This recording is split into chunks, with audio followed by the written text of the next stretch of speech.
안녕하세요. DJ 선아입니다. 오늘의 사연 시작해 보겠습니다. 안녕하세요.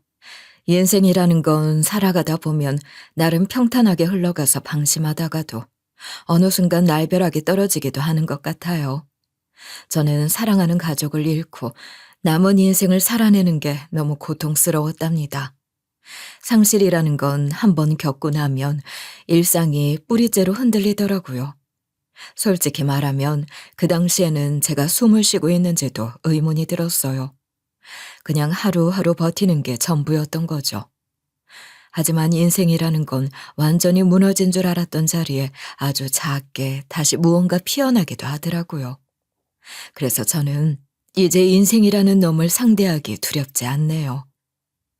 지금부터 제가 들려드릴 사연은 무언이 넘어지다가 다시 일어나는 이야기예요. 혹시 넘어진 분들이 있다면 제 인생을 듣고 다시 일어나셨으면 좋겠어요. 이제 사연 시작할게요. 저는 50대 후반으로 특별한 직업은 없고 건물주입니다. 솔직히 밝혀두자면 제가 대단한 능력이 있어서 지금의 위치에 오를 수 있었던 건 아니에요. 제가 생각해도 정말 운이 좋았고 부모님으로부터 물려받은 덕이 커요. 그래서 저는 단 한 번도 제가 잘났기 때문에 여기까지 온 거라고 착각하지 않았어요. 항상 베풀어야 한다는 생각이 가슴속 깊이 자리 잡고 있었죠. 다행스럽게도 저의 이런 가치관은 남편과 잘 맞았습니다. 저랑 남편 모두 여유로운 가정에서 자랐기 때문에 사회에 돌려주고자 하는 마음이 굳건했던 거예요. 일회성으로 끝나지 않고 좀 더 체계적으로 사람들을 도와줄 수 있다면 좋을 텐데 정기적으로 어떻게 나눌 수 있을지 좀 더 고민해봐야겠어. 나도 그렇게 생각하고 있었어. 그리고 돈만 보내는 게 아니라 아이들 하나하나 관심을 갖고 지원해주는 식으로 가도 좋을 것 같아. 우리 다음 주말에 고아원 봉사 가면 원장님이랑 한번 의논해보자. 그래도 이렇게 몇 년 보냈더니 어떻게 해야 애들한테 실질적으로 의미 있을지 감이 오네. 저는 남편이랑 봉사도 자주 다녔고 주말마다 고아원에 찾아갔습니다. 가서 그냥 얼굴만 비추고 오는 건 절대로 아니었어요. 당연히 물질적으로 도와주는 것도 중요하지만 아이들에게 정서적으로 풍요로운 시간을 선사하고 싶었거든요.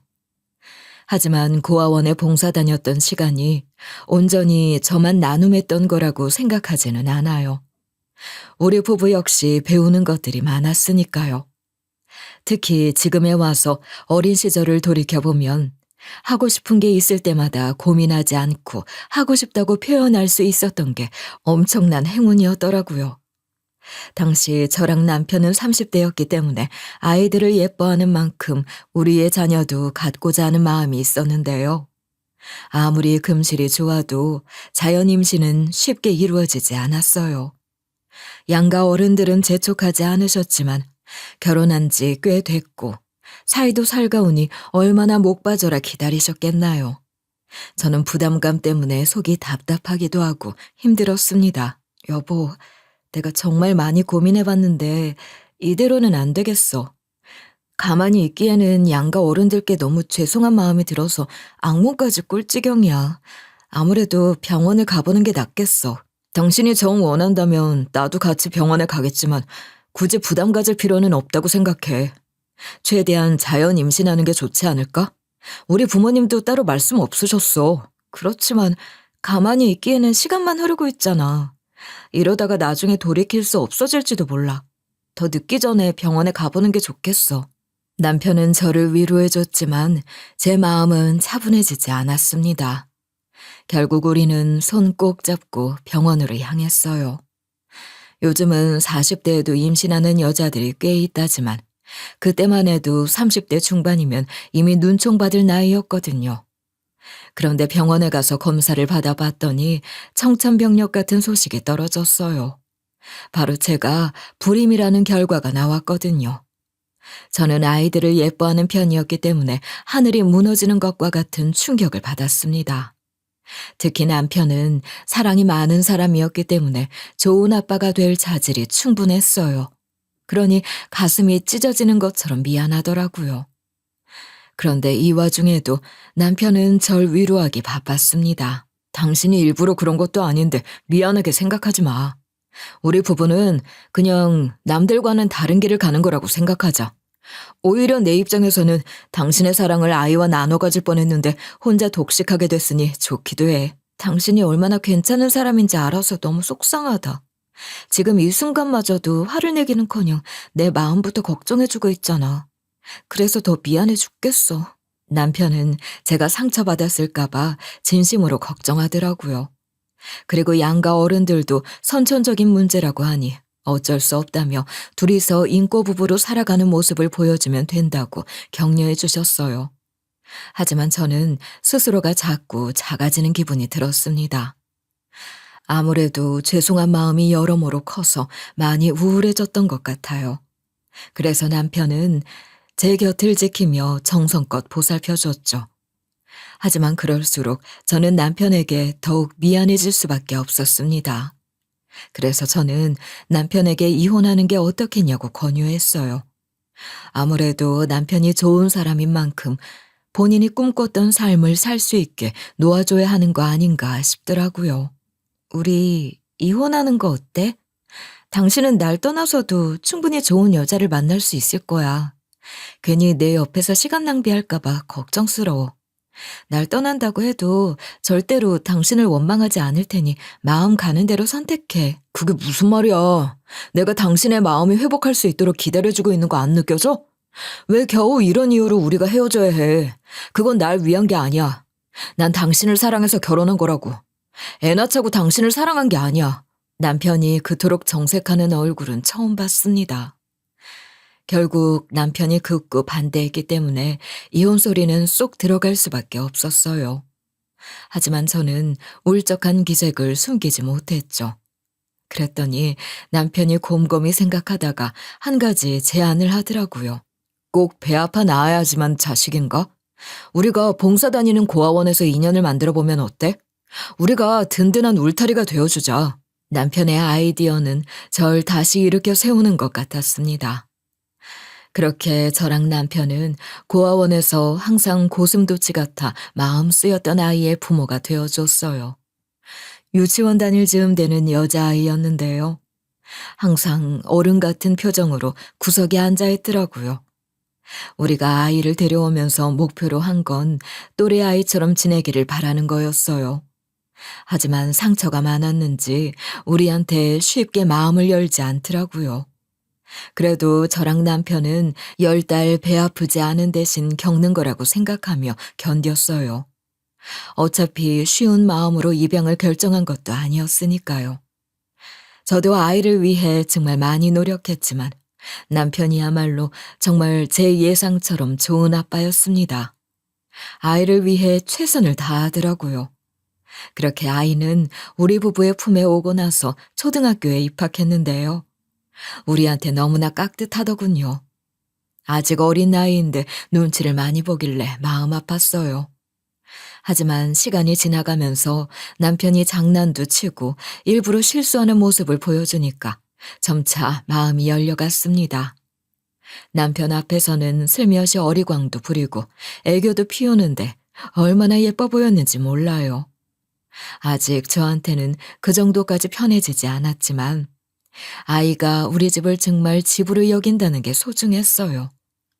그리고 아이가 저한테는 적극적으로 표현하지 않았지만 놀이터 나갈 때 손을 먼저 잡아오거나 졸릴 때 품에 안겨오면 제 배 아파 낳은 아이처럼 가슴이 뭉클했습니다. 엄마, 저 지금 졸린데 안아주실 수 있나요? 기댈 곳이 필요해요. 조금만 눈 붙였다가 집에 갈 때는 일어서서 갈게요. 이렇게 저는 가족이 되어간다고 느꼈습니다. 양가 어른들도 손녀로 받아주시고 귀여워해 주시는 걸 보면 감사했어요. 아무리 우리 부부가 이룬 가정이라고 해도 양가 어른 입장에서는 입양을 거부하시는 경우도 있으니까요. 그러던 어느 날 아이를 피아노 학원에 데려다 주고 있었어요. 그런데 남편이 사고를 당했다는 갑작스러운 전화가 걸려온 거예요. 저는 아이를 데리고 남편이 실려갔다는 병원에 가고 싶었지만 정신없는 상황에서 아이를 케어하는 게 어려울 것 같더라고요. 게다가 아이 역시 피아노 학원에 첫 수업을 가게 된 거라 기대가 너무 컸어요. 그래서 저는 아이를 상가까지 데려다주고 급히 병원으로 향했습니다. 어차피 피아노 학원은 끝나면 차로 데려다준다고 했기 때문에 믿고 자리를 옮긴 거죠. 저는 병원에 도착할 때까지 남편이 위독한 상황인 줄은 꿈에도 몰랐어요. 시부모님이 제가 제정신으로 병원까지 도착하지 못할까봐 정확한 상황을 알리지 않으셨거든요. 그런데 막상 도착해보니 남편이 아예 의식도 없더라고요. 그리고 8시간 만에 뇌사 판정을 받게 됐어요. 저와의 마지막은 아침에 출근한다고 인사했던 순간인 거죠. 저는 병원이라 주변에 사람들도 많았는데 창피한 줄 모르고 오열했어요. 여보, 제발 이렇게 간다고 하지 마. 꿈이라고 말해줘. 얼른 좀 일어나봐. 당신 아내가 지금 여기 있는데 혼자 어딜 간다는 거야. 교통사고로 떠난 거라 어떤 준비도 할 수 없었기에 양가 어른들도 통곡하셨습니다. 그렇게 한참을 정신 못 차리고 있다가 겨우 우리 아이가 생각났어요. 물론 우리 집 키는 갖고 있었지만 애 혼자 집에 있으면서 얼마나 배고프고 무서울까 싶었죠. 그래서 저는 병원 상황을 양가 어른들께 맡기고 집으로 갔는데요. 애가 어디에도 보이지 않더라고요. 이성적으로 판단도 안 되고 공포에 휩싸여서 어찌할 바를 모르겠더라고요. 우선 애가 사라졌다고 경찰에 신고부터 했습니다. 그나마 믿을 수 있는 건 우리 아이가 미아팔찌를 차고 있다는 거였죠. 어떤 어른이라도 그걸 본다면 신고해 주기를 바랐어요. 그리고 시부모님은 고민 끝에 장기 기증을 하자고 결정하셨습니다. 우리 아들이라면 분명 마지막 가는 길에 남들에게 도움이 되는 방법을 택하고 싶어 할 거다. 물론 내 마음도 문드러지다 못해 썩어 들어가는 것 같지만 해줄 수 있는 게 이것뿐인 것 같구나. 다른 사람들을 살리고 떠날 수 있게 도와주자. 그렇게 저는 눈물로 남편을 보내야 했어요. 그러고 나서 아이의 상황도 양가 어른들에게 알렸죠. 남편을 잃은 상황에 애까지 잃어버렸다고 하니 다들 뒤집어지시더라고요. 우리는 모두 부유했기 때문에 갖은 방법을 동원해 아이를 찾으려 애썼습니다. 하지만 연락도 오지 않고 경찰에서도 소식이 없었어요. 결국 그러고 한참 시간이 흘러 어쩔 수 없이 받아들이게 됐어요. 저는 남편이 하늘에서 아이를 지켜주고 있기만을 바랐죠. 그렇게 저는 남편과 아이를 모두 잃었기 때문에 정신과에 다니면서 상담을 받았습니다. 오랫동안 불면에도 시달렸고요. 제가 남편과 감정이 나빠서 헤어진 게 아니었기 때문에 시부모님과도 도련님이랑도 꾸준히 관계를 이어나갔어요. 그렇게 시간이 훌쩍 흘러버린 어느 날, 도련님이 결혼할 여자를 데려오겠다고 하시더라고요. 사실 남편도 없는 마당에 제가 함께 인사 자리에 앉는 게 어쩌면 어색해 보일 수도 있을 거예요. 하지만 저는 여전히 시부모님과도 주기적으로 만나고 있었고 도련님이랑도 두터운 사이였기 때문에 가능했습니다. 형수님, 저 이번엔 그냥 여자친구 아니고 진지하게 결혼 생각하고 있는 거니까 한번 잘 봐주세요. 제가 장가 갈 때는 형한테 조언을 많이 구하고 싶었는데 솔직히 빈자리가 느껴지네요. 형수님이 그 자리 채워주시면 감사하겠습니다. 제가 뭐 보는 눈이 특별히 있는 건 아니라서 민망하네요. 그냥 우리 도련님은 도대체 어떤 여자분에게 마음을 빼앗겼을지 궁금해요. 앞으로 잘 지내봐야겠어요. 처음 만난 동서는 정신과에서 페이닥터로 근무하고 있는 사람이었습니다. 어쩐지 당당하고 세련된 인상이라 첫인상부터 눈에 띄었어요. 단정하게 묶은 머리며 머리선이 반듯한 수트에 얇은 금태 안경까지 딱 떨어지는 이미지였고 대답 하나에도 자신감이 묻어나오는 말투가 인상적이더라고요. 걷는 걸음걸이도 주저함 없이 쭉쭉 나가는 게 어지간한 일에는 흔들릴 사람이 아니구나 싶었습니다. 게다가 말끝마다 자기 분야에 대한 자부심이 뚝뚝 묻어나서 호감이 갔어요. 그런데 이렇게 철벽 같던 동서가 굉장히 당황스러워하는 모습을 보이게 됐는데요. 바로 남편도 먼저 떠난 마당에 제가 시댁과 교류하고 있다는 사실을 알게 됐을 때였습니다. 그러면 형님은 혼자 매번 시댁에 방문하신다는 거예요? 보통 그런 경우는 거의 없지 않나요?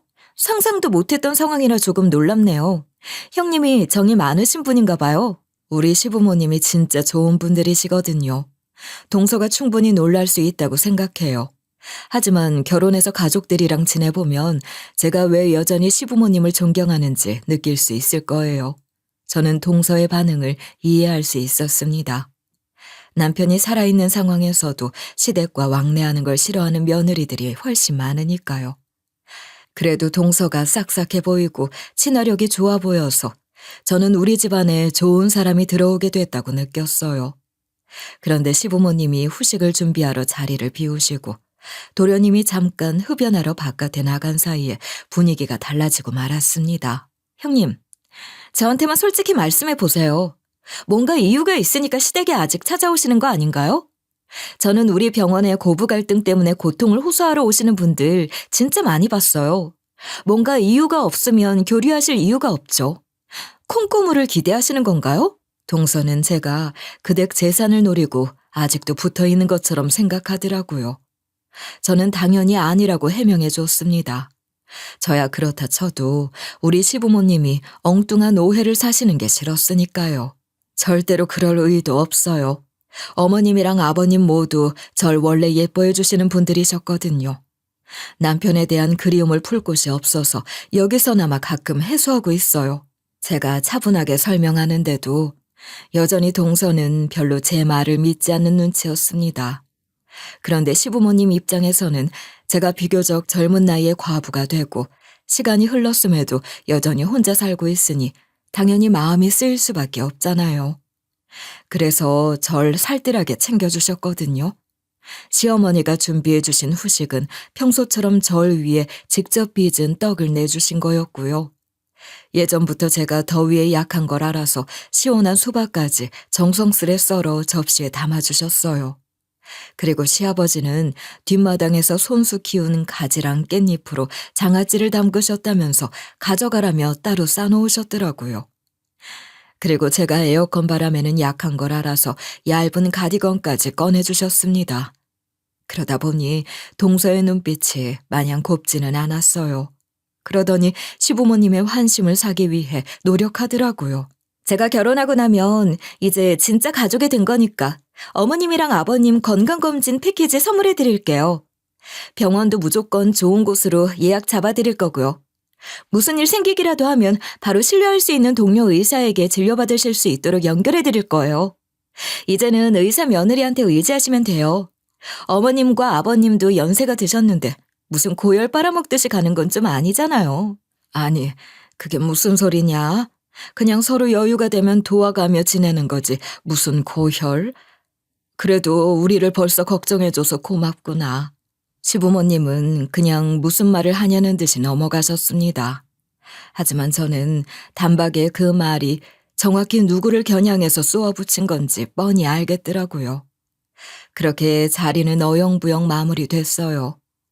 만약에 제 곁에 남편이 여전히 살아있었다면 동서가 저러는 걸 문제 삼을 수도 있었을 거예요. 하지만 이제 시댁과는 의무와 책임보다는 마음이 연결되어 있는 사이였기 때문에 굳이 큰 소리를 내고 싶지 않아 넘겨버렸어요.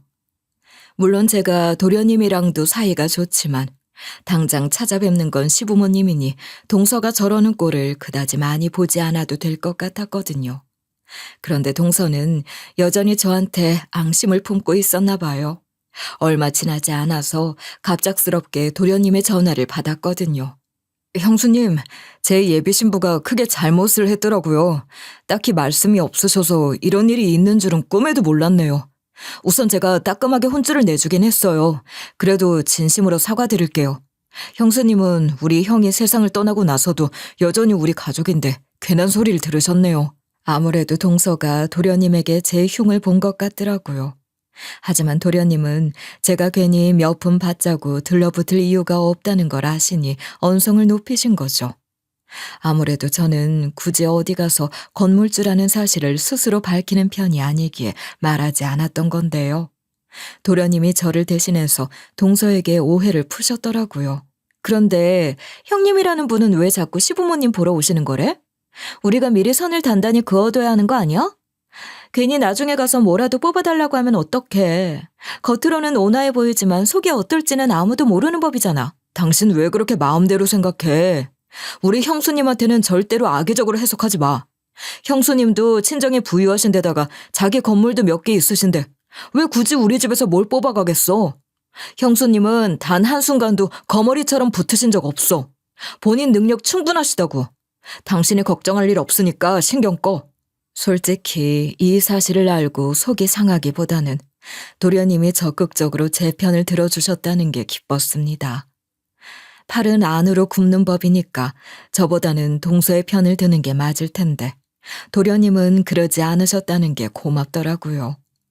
남편이 떠난 이후로 지난 시간 동안 시댁과 교류하며 지내온 게 저 혼자만의 기쁨이 아니었다는 걸 증명받은 것 같아서 마음이 뭉클했어요. 그렇게 동서는 제가 건물주라는 사실을 알고 깜짝 놀란 것 같더군요. 직접 찾아와서 고개를 조아리며 사과했습니다. 진심으로 사죄드릴 테니 제발 용서해 주세요. 제가 그렇게 공부하면서 살아놓고 막상 보는 눈은 없었네요. 괜히 오해해서 죄송하고 진실로 반성하겠습니다. 그러니 앞으로는 잘 지냈으면 좋겠어요. 저는 좋은 마음으로 받아주기로 했습니다. 잘못을 했을 때 인정하고 사과하는 사람은 그렇지 않은 사람보다 훨씬 낫다고 생각했으니까요. 그렇게 동서는 한번 해프닝이 마무리되고 나니 저한테 마음의 문을 연 것 같았어요. 제 연락처를 가져가 놓고 윗사람이니까 조언을 많이 구하고 싶다면서 결혼 준비 과정을 세세하게 묻더라고요. 심지어 결혼식에 입고 오라면서 저한테 옷 선물까지 보냈습니다. 솔직히 갑작스러운 태도 변화가 당황스러우면서도 새롭게 시집 오려는데 실수한 거니 얼마나 마음 졸일까 싶더라고요. 그래서 흔쾌히 받아입고 결혼식에 참석했어요. 그렇게 동서는 결혼하고 나서도 저한테 지극정성이면서 전전긍긍이었습니다. 아랫사람이 애쓰는 모습을 보고 있으니까 저도 마음이 녹아내려 잘해주고 싶더라고요. 그러던 어느 날 동서가 저한테 고민을 털어놓고 싶어 했어요. 형님, 제가 요즘 속이 많이 시끄러운데 한번 말 좀 들어주세요. 어떤 결정을 내려야 할지 고달파서 도움이 필요해요.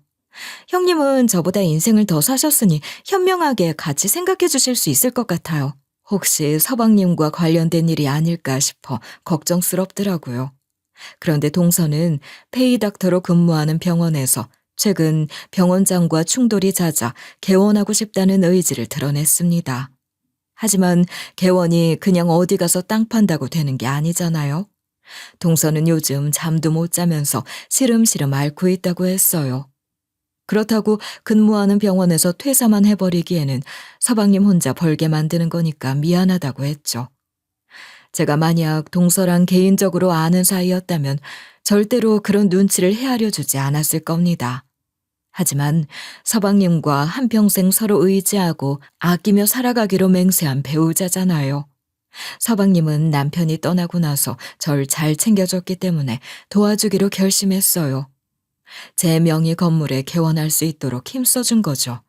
그랬더니 시댁 식구들과 동서 모두 저에게 무지 고마워하더라고요. 그렇게 동서가 제 건물에서 개원한 정신과는 의외로 빠르게 자리를 잡아갔습니다. 초반에는 저도 좀 걱정이 있었거든요. 아무래도 개원이라는 게 말처럼 쉬운 일도 아니고 아무리 저렴한 임대료로 시작한다고 해도 부담이 클 테니까요. 물론 저야 그 정도 돈이 다급한 사람은 아니었지만 괜히 동서가 좌절하면 어쩌나 싶었어요. 그런데 생각보다 입소문도 괜찮게 흘러갔고 동서가 의욕을 가지고 일해서 그런지 환자들이 잘 모였습니다. 서방님도 안심하는 것 같더라고요. 이게 다 형님 덕분이에요. 제 마음을 어떻게 다 표현해야 할지 모르겠네요. 새로운 도전이라는 게 그냥 열심히 한다고 잘 되는 게 아니잖아요. 형님이 누구보다 적극적으로 도와주셔서 많이 힘이 됐어요. 내가 뭘 해줬다기보단 동서가 부지런히 일궈 나갔으니 성과가 나온 거지. 걱정 많이 하더니 잘 풀려서 다행이네. 진심으로 축하해. 동서는 저한테 월세뿐만 아니라 고마운 마음을 아끼지 않고 전하겠다면서 꾸준히 물질적으로 표현했습니다. 제가 이런 건 필요하지 않다고 하는데도 굳이 안겨주더라고요. 계속해서 제가 거절했음에도 동서는 뜻을 굽히지 않았어요. 결국 저도 동서의 고집을 이기지 못하고 선물을 받게 됐죠. 그만큼 절 잘 따라주고 있는 것 같아서 오히려 고맙게 느껴지기도 했습니다. 그렇게 저는 오랫동안 불면에 시달렸던 만큼 동선의 병원에서 처방받기 위해 옮기기로 했어요. 아무래도 환자들이 많이 찾는 건 이유가 있을 거라고 생각했으니까요. 사실 병원을 바꿀 때는 어떤 진료를 받게 될지 걱정하게 되기도 하는데 동서가 꾸린 병원이라고 생각하니 믿는 구석이 있는 것 같고 마음이 놓였어요. 직접 가보니까 병원 분위기는 차분하면서도 딱딱하지 않아서 좋더라고요. 대기실도 어둡지 않아서 마음 편히 기다릴 수 있고 다들 친절했습니다. 저한테 믿고 맡겨주세요. 형님이 힘들어하시는 모습은 저도 보기 싫어요. 어떻게든 도와드릴 테니까 이제는 병원 정착하시고 마음 놓으셨으면 좋겠네요. 동서가 있어서 정말 다행이야. 나도 예전부터 병원으로 옮기고는 싶었지만 마땅한 곳이 없을 것 같아서 그냥 다니고 있었거든. 이제 다시 의지를 다지면서 불면을 이겨내고 싶네. 저는 병원을 옮기기를 잘했다고 생각했습니다. 그런데 딱 한 가지 마음에 걸리는 게 있었어요. 간호사들 중에 유독 한 명이 절 이상하게 쳐다봤거든요. 제가 진료를 받고 나서 수납하러 가면 꼭 데스크에 앉아 뚫어지게 응시하곤 했어요. 처음엔 제가 뭘 묻히고 나왔거나 화장이라도 번지게 한 줄 알았습니다. 그래서 슬쩍 왜 그러냐고 물어보기도 했죠. 그런데 막상 제가 말을 붙이면 화들짝 놀라면서 고개를 숙이더라고요. 그러면 저는 당황스러운 기색을 숨기지 못했고 그나마 주변에 있던 다른 간호사들이 대신 사과했어요. 아유, 이 친구가 아직 경력이 많지 않아서 좀 서툴러요. 너무 신경 쓰지 않으셔도 돼요. 다음번에 방문하실 때는 다시 교육시켜 놓겠습니다. 죄송해요. 저를 뚫어져라 쳐다보던 간호사는 다른 간호사들의 눈치를 받아 조용히 물러났습니다. 그러면 저는 그냥 괜찮다고 말해줬어요. 어차피 저한테 피해를 준 것도 아니니까요. 그렇게 저는 병원을 계속 다니고 있었는데요. 어느 날 수납까지 다 마치고 병원 문을 나서려는데 그 간호사가 기다리고 있는 거예요. 그러더니 다급하게 절 붙들었습니다. 이런 말씀드리는 게 오지랖처럼 느껴지시겠지만 처방전대로 약 드시지 마세요. 원래 정신과는 본인하고 맞는 병원을 찾는 게 중요하다는 말 들어보셨죠? 다른 곳도 가서 충분히 상담 받아보세요. 사실 동서가 하는 병원이니까 간호사가 이렇게 귀뜸해주는 건 그냥 무시할 수도 있었을 겁니다. 하지만 이 간호사가 그동안 절 지켜보고 있었다는 걸 알고 있었기 때문에 마냥 흘려듣고 싶지는 않더라고요. 게다가 제 눈앞에 있던 간호사는 홧김에 절 부른 것 같지 않았어요. 본인 나름대로 충분히 고민한 끝에 말을 전하러 온 것 같았죠. 그래서 저는 믿져야 본전이라는 마음으로 정말 다른 정신과를 찾아가 진료를 받아봤습니다. 그런데 결과는 제가 생각했던 것보다 충격적이었어요. 그동안 동서가 저한테 불필요할 정도로 과한 처방을 내리고 있었다는 거예요. 물론 제가 겪고 있는 불면이 가볍지는 않지만 이런 강도의 약은 필요하지 않다고 하더라고요. 어쩐지 낮 동안 피곤하고 멍한 상태가 지속되던 나날들이 스쳐 지나갔습니다.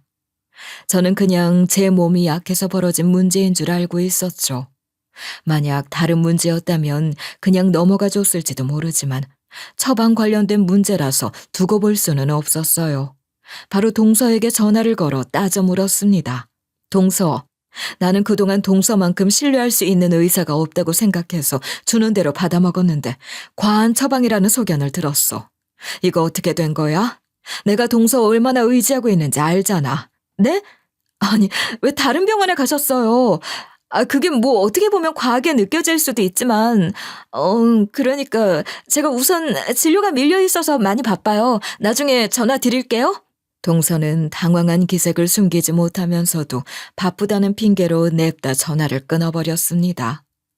이러니까 더 약이 바짝 오르더라고요. 저는 바로 동선의 정신과를 찾아가기로 했어요. 어차피 제가 도착할 쯤이면 점심시간이라 다른 환자들 없이 동서한테 자초지종을 요구할 수 있을 것 같았거든요. 그런데 제가 병원에 도착했을 때 문을 열기도 전에 소란스러운 상황이 느껴졌습니다. 무슨 고성도 들렸고 뭔가 던지는 소리도 들렸어요. 저는 가슴이 덜컥 내려앉아서 문을 열었죠. 그런데 동서가 저한테 조언해줬던 간호사를 무릎까지 꿇게 만들어 놨더라고요. 심지어 뺨까지 후려치며 방방 뛰고 난리였습니다. 너 때문에 들켰잖아. 네가 뭔데 내 처방에 참견을 해? 나보다 공부 잘했어?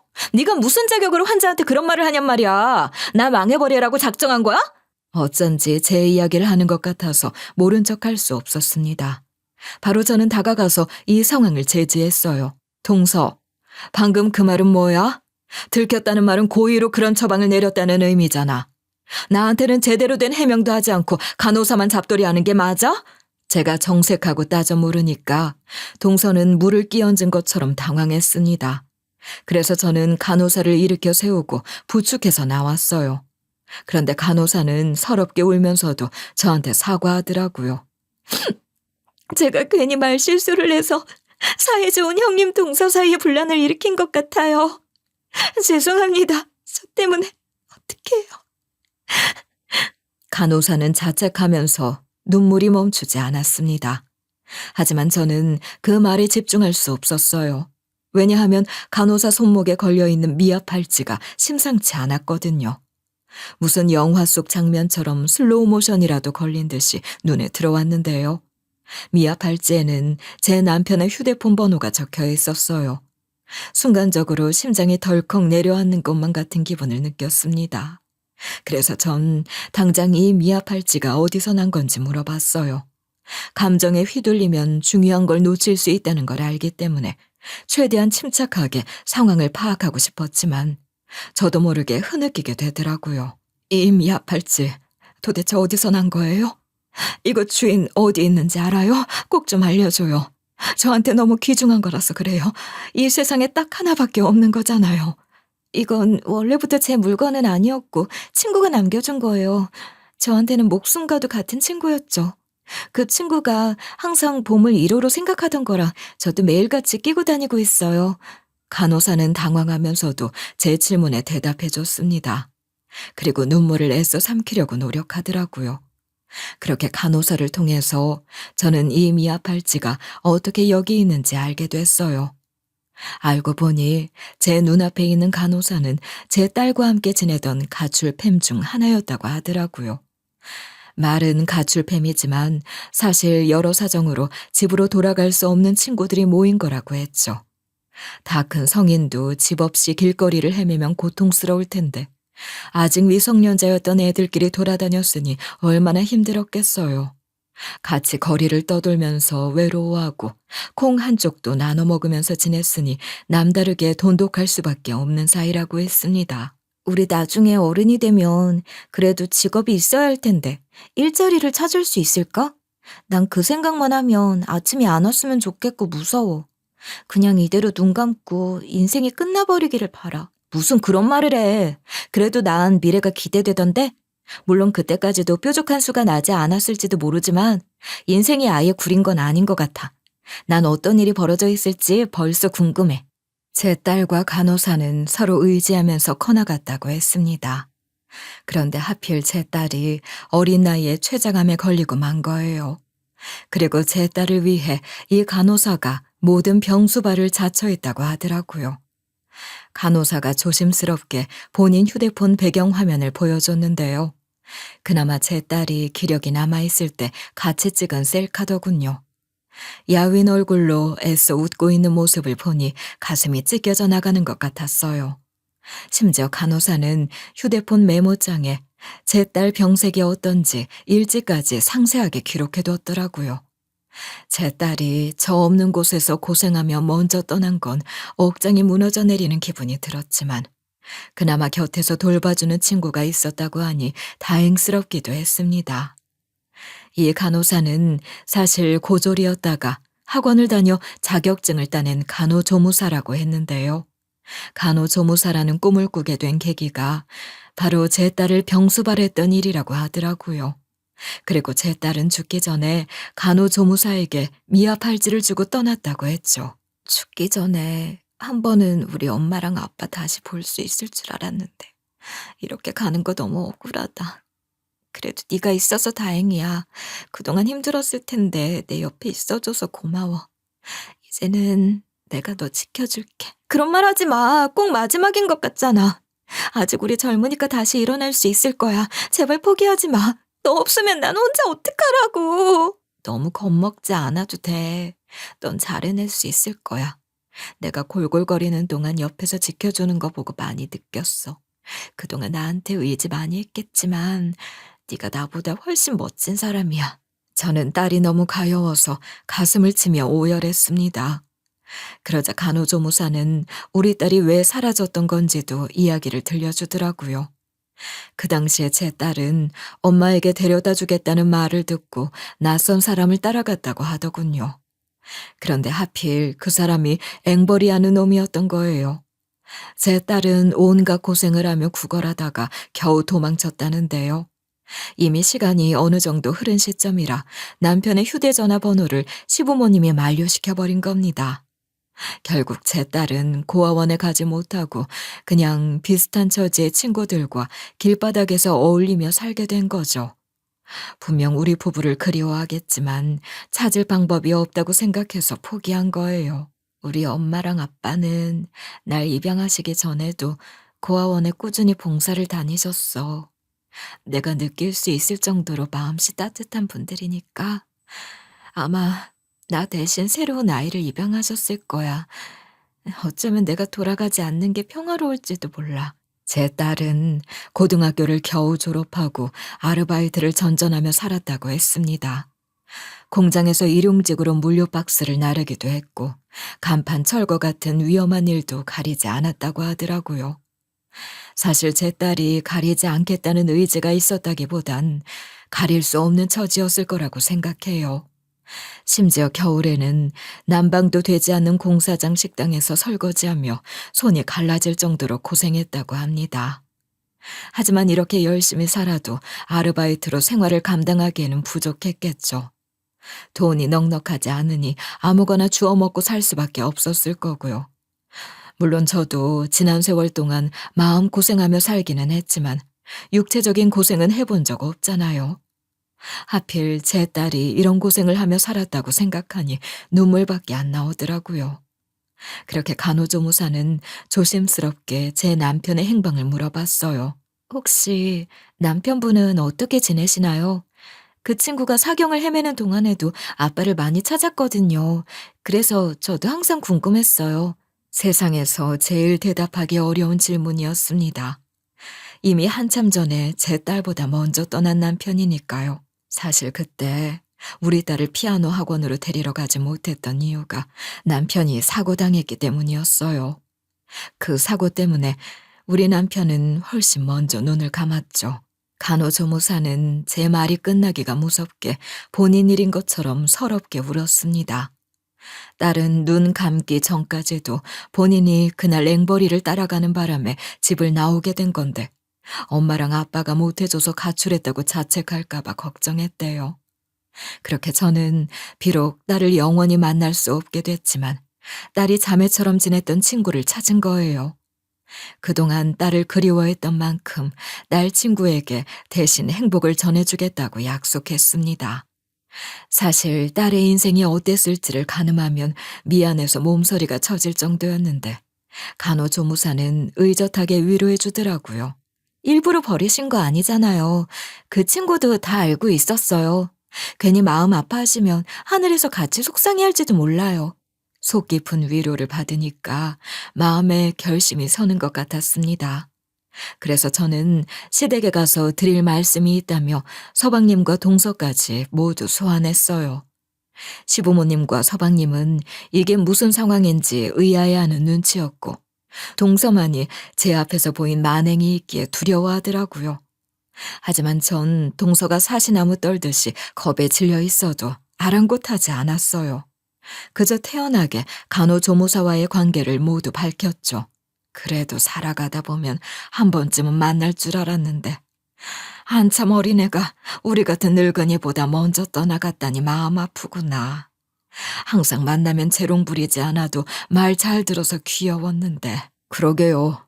하필 형이 떠났을 때 같이 사라진 거라 마음이 더 아팠는데 우리 옆은 아니더라도 어딘가에서 잘 살기를 바라고 있었거든요. 함께한 시간이 짧았어도 저한테는 조카였기 때문에 슬프네요. 시부모님과 서방님은 제 딸이 이미 세상을 떠났다고 하니 마음 아파하셨습니다. 하지만 동서는 완전히 뒤집어졌더라고요. 혼자 막말한 게 부메랑으로 돌아올까봐 두려웠는지 덜덜 떨기 바빴어요. 하지만 저는 동서가 얼마나 핏기가 사라져 있든 신경 쓰지 않았습니다. 동서는 우리 딸이랑 동고동락했던 친구한테 모질게 대한 대가를 제대로 치러야 할 거야. 당연히 내 건물에서 나갈 생각부터 하라고. 계약 만료되는 순간부터 얄짤 없을 줄 알아. 당장 나가. 저는 건물에서 동서를 내쫓을 거라고 난리쳤습니다. 그리고 동서 병원이 있던 상가를 딸의 은인이나 다름없는 간호조무사 명의로 통 크게 넘겨주기로 했어요. 물론 처음에는 받을 수 없다면서 거절했지만 제 딸에게 못해줬던 거니까 제발 받아달라고 했죠. 그리고 그 상가에서 나온 월세로 하고 싶은 대학 공부를 해보라고 조언해줬습니다. 이해하지 못하는 분들도 계실 수 있지만 제 가슴 깊이 한으로 남은 딸에 대한 마음을 전하고 싶었어요. 결국 이번 일로 인해 서방님은 동서에게 가슴 깊이 실망하신 것 같았습니다. 간호조무사가 제 딸의 은인이라는 점을 떠나서 아무리 직장에서 위아래가 있다지만 본인 부하 직원한테 그렇게까지 갑질하듯 군다는 게 살짝 정 떨어졌다고 하더라고요. 한번 그런 거면 감정이 욱했나 보다 생각할 수 있겠지만 이건 뭐 너무 막 나가잖아요. 앞으로 두고 봐야 할 것 같아요. 마냥 제 아내라고 해서 좋게 생각해주고 싶지 않네요. 심지어 저도 최근에 들어서야 알게 된 건데요. 동서는 예전에 페이닥터로 근무하던 병원에서도 간호사를 상대로 갑질했다고 하더라고요. 그래서 동서는 모두가 보는 앞에서 병원장에게 질책을 받을 수밖에 없었던 거예요. 본인은 막 나갔으면서 정작 지적 조금 받았다고 관둔 거고요. 결국 동서는 시댁 식구들의 마음을 돌리기 위해 저한테도 무릎을 꿇고 사과했습니다. 전 공부를 열심히 해서 간신히 개천용이 된 사람인데 형님은 남편까지 먼저 떠나보내고도 사랑받으면서 잘 먹고 잘 사시는 것 같아서 질투났어요. 저처럼 온몸이 부서지도록 노력한 사람이 보기에는 얄미웠다고요. 동서는 어떻게 정신과 의사라는 사람이 내 겉모습만 보고 얄팍하게 판단할 수 있어? 멀리서 봤을 때는 내가 여유롭게 느껴졌을지 모르지만 나도 괴로워하면서 불면에 시달렸던 거 잘 알잖아. 참나. 그냥 지어낸 변명이기만을 바랐습니다. 설마 직업에 자부심이 그토록 넘쳐나던 사람이 저를 갖고 그렇게 시기했다는 게 믿기지 않더라고요.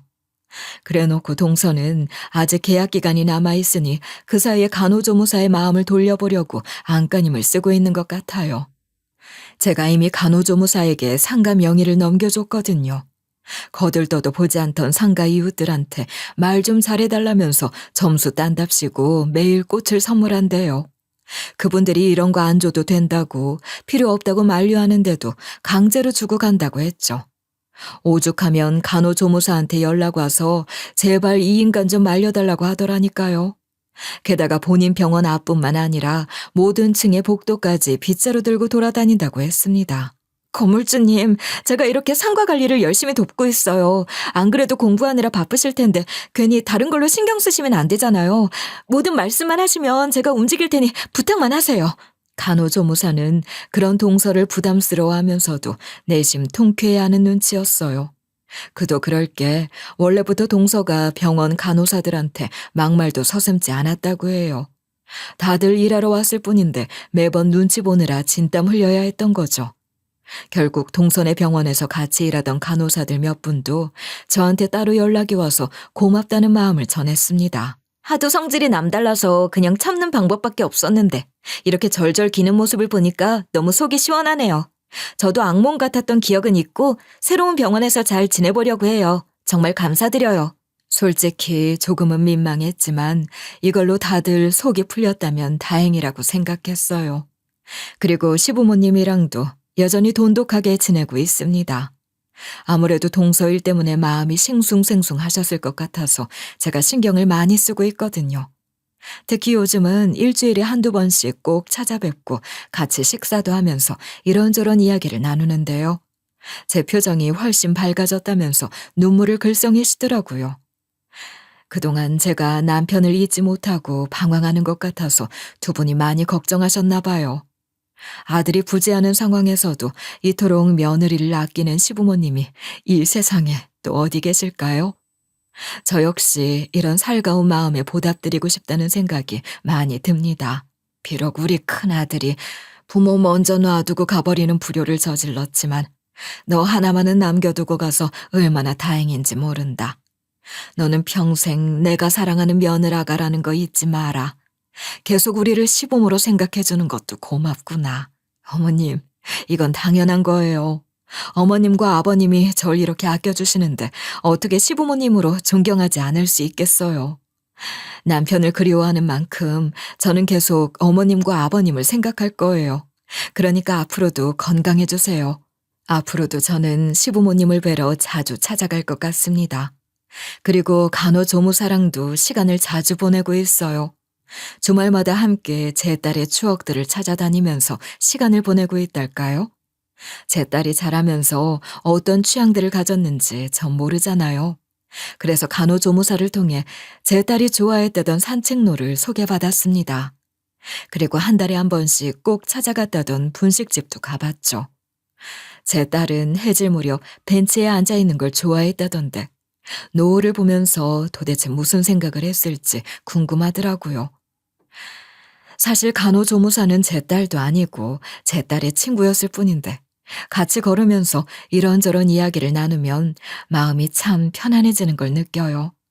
그리고 간호조무사를 만나고 온 날에는 신기하게 아무것도 먹지 않아도 잠이 잘 오더라고요. 덕분에 요즘은 병원에 크게 의지하지 않고도 잘 지내는 것 같습니다. 간호조무사는 진짜 간호사가 되기 위해 대학에 가려고 열심히 공부하고 있대요. 제 딸이 아팠을 때를 떠올리면서 있는 힘을 다하고 있더라고요. 제가 준 상가에서 월세를 받고 있다고 해서 결코 공부에 소홀하지 않아요. 오히려 제가 이 정도로 고생하는 건 너무하다고 말릴 정도로 열심히 하더라고요. 가끔씩 제가 도서관 근처에 가서 간식이라도 챙겨주면 눈을 반짝이면서 감사 인사를 건넨답니다. 이모, 살면서 이렇게 열심히 공부하는 게 처음인 것 같아요. 그런데 저만 열심히 하는 게 아니더라고요. 도서관에 와보니까 다들 치열하게 살아요. 괜히 저만 최선을 다하는 거라고 기고만장하지 말아야겠어요. 이모한테 보답도 해드려야 하니까요. 보답은 네가 아니라 내가 해야 하는 거지. 내 딸한테 해줬던 건 평생 갚아도 모자라다. 인생이라는 게 끝날 때까지 끝난 게 아니더라고. 혹시 원하는 결과가 나오지 않더라도 좌절하지 말고 계속 도전하길 응원할게. 제 곁에 이런 어른이 계신다는 게 얼마나 힘이 되는지 몰라요. 진짜 포기하지 않을 테니까 꼭 응원해 주세요. 저한테는 목숨 같은 친구를 잃었다는 게 인생의 큰 상처였는데 마지막에 했던 말처럼 절 지켜주고 있나 봐요. 간호조무사는 이제 절 이모라고 부릅니다. 그리고 저랑 따뜻한 마음을 주고받으며 하루하루 씩씩하게 지내고 있죠.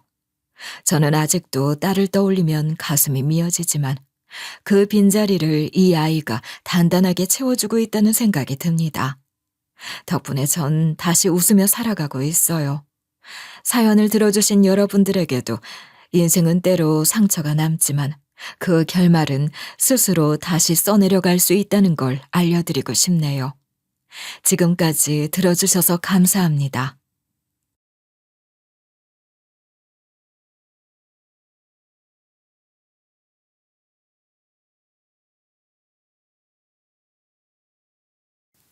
안녕하세요. DJ 선아입니다. 오늘의 사연 시작해 보겠습니다. 여러분들은 꼭 만나야 할 인연은 반드시 만나게 된다는 말 믿으시나요? 인생을 아직 오래 살지는 않았지만 그래도 살다 보면 이론적으로 또는 과학적으로는 도무지 설명하기가 어려운 그런 일들을 경험하는 경우도 많아요. 그래서 미신을 믿기도 하고 어쩌면 신이 있을지 모른다는 생각이나 희망을 가지며 살기도 하고요. 저의 경우에는 원래 신이라는 존재 자체를 믿지 않았고 반드시 만날 사람은 만나야 한다는 운명에 대해서도 믿지 않았던 사람이에요. 누구든 노력을 하고 살면 그대로 사라지는 것이지 절대로 기적 같은 일이 일어날 수 없다고 생각하기도 했고요. 적어도 저에게 그런 일이 생기기 전까지는 말이에요. 저는 이제 운명은 존재하고 만나야 할 인연은 반드시 존재한다고 믿습니다. 왜 그렇게 생각하게 되었냐고요? 지금부터 그 이유에 대해 알려드릴게요. 안녕하세요. 저는 올해 50살로 평범하게 인생의 황혼기를 앞두고 있는 중년 여성입니다. 다들 그렇듯 제가 처녀였던 시절에는 적당히 공부를 하고 적당한 남자를 만나 시집을 가 아이를 낳고 남편을 잘 내조하는 것이야말로 최고의 효도라고 생각했던 시절이었어요.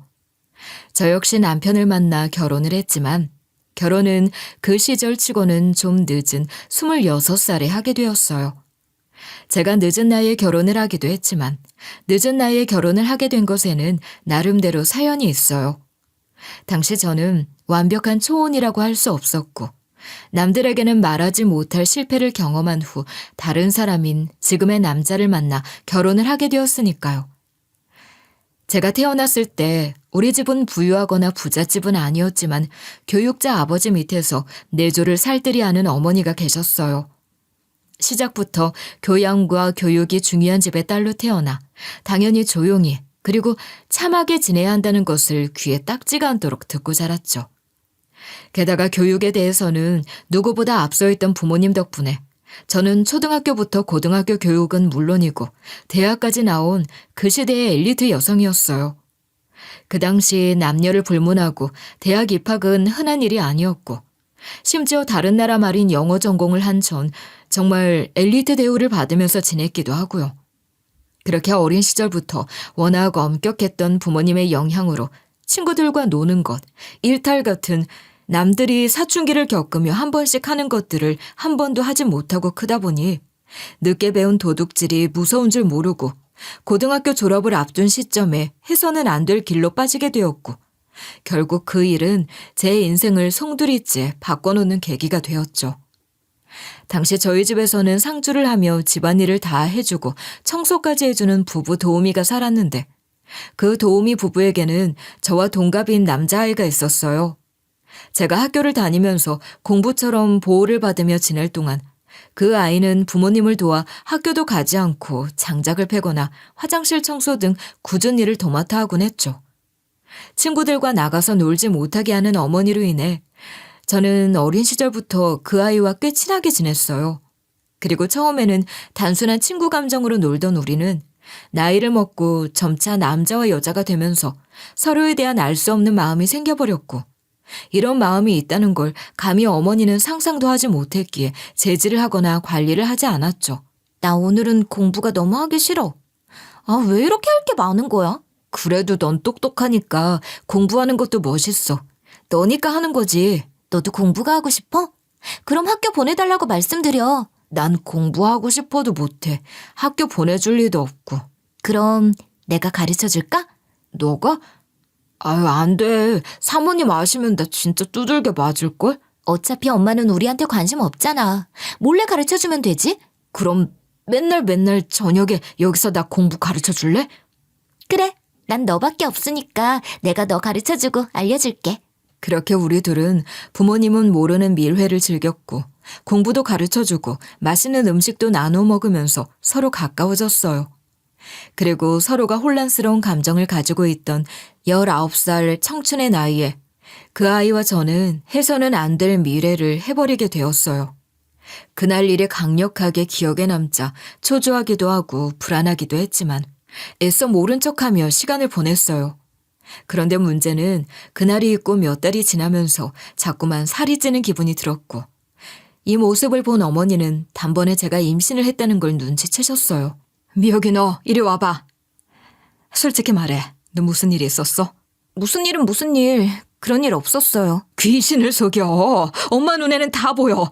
누구야? 누구 애를 가졌냔 말이야. 네? 내가 애를 가져요? 아니에요. 그럴 리 없어요. 그게 뭔지도 모르는 애가 애를 가져서 누구냐고. 말 못해? 아니, 안 해요. 얘 낳을 거예요. 뭐? 애를 낳아? 너 미쳤어? 엄마 죽는 걸 보고 싶어? 너 걔지? 너 그 도우미 집 그 아들이랑 그런 거지? 아니야. 아니라고. 절대 아니라고. 누구를 속이려고 그래? 엄마 못 속여. 너 오늘부터 저 방에 들어가서 나오지 마. 알았어? 어머니는 제 상태만 보고 귀신같이 임신을 했다는 사실을 알아차리셨고 곧바로 도우미 부부와 그 아이까지 모두 다 이 집에서 쫓아냈어요. 저 또한 방에 가둬두고 나오지 못하게 하는 통에 어떤 것도 하지 못한 채 그대로 갇혀 지낼 수밖에 없었고요. 그러던 중 엄마와 아빠가 절 두고 조용히 나누는 대화를 들었고 제가 아이를 낳자마자 아이를 입양 보내고 절 미국으로 유학 보낸다는 이야기를 들었어요. 그 아이와 인사도 없이 헤어진 것도 속상한데 제 몸속에서 자라고 있는 생명이 태어나자마자 입양을 보내고 절 유학 보낸다는 그 말이 너무 무섭게 들려왔고 고민 끝에 전 아이를 지키기 위해 야반도주를 했어요. 그 당시에는 이 아이를 지켜야 한다는 것 이외에는 별다른 생각이 들지 않았던 것 같아요. 아주 깊은 밤 어머니 폐물 상자를 들고 용돈을 모아뒀던 돈을 들고 그대로 서울로 도망갔고 그곳에서 작은 월세방 하나를 마련했어요. 그 당시엔 무모한 결정이었지만 아이와 헤어지지 않기 위해서는 최선의 결정이었고 지금도 후회하지 않아요. 하지만 이제 19살이 된 어린아이가 한 생명을 책임진다는 건 쉬운 일이 아니었어요.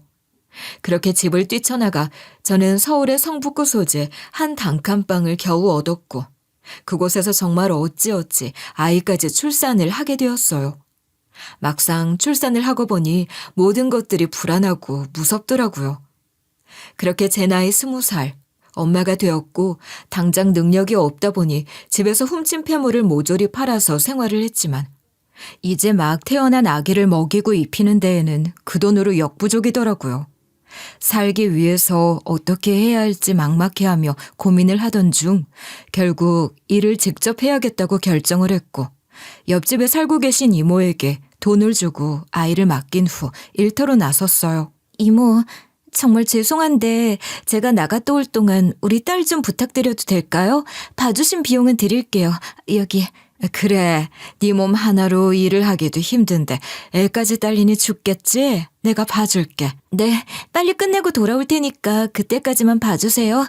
부탁드려요. 그래, 나도 장사하니까 잠깐 자리 비울 수는 있는데 그래도 봐줄게. 이제 막 태어난 갓난아기를 맡기고 간다는 건 쉬운 결정은 아니었지만 아이와 살아야 한다는 생각에 어쩔 수 없는 선택이었어요. 그래서 잘 봐달라는 의미로 이모에게 돈도 쥐어드리면서 부탁을 했던 것이고요.